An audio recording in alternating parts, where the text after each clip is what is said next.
Navnet det er John Ole Larsen, jeg er det man kalder voksen baby. Jeg kan lide at lave pølser, det er det bedste jeg ved, og derfor går jeg altid med blæ. Jeg laver pølser lige hvor jeg vil, for eksempel når jeg kører i min bil. Jeg skruer helt op på varmen, så jeg får det rigtig rart, og så lægger jeg en nougat-arm. Ja, jeg laver pølser alle steder, også når jeg køber ind.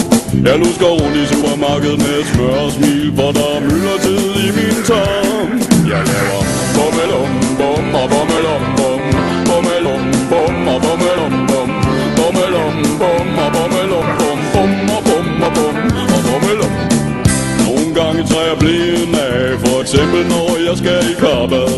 Med mit baddyr i hånden og en kæmpe sut i munden, ja så ligger jeg blod og løs.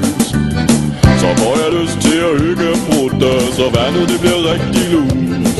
Men der er mere end luft, der vil ud af mig, og pludselig så er vandet brun.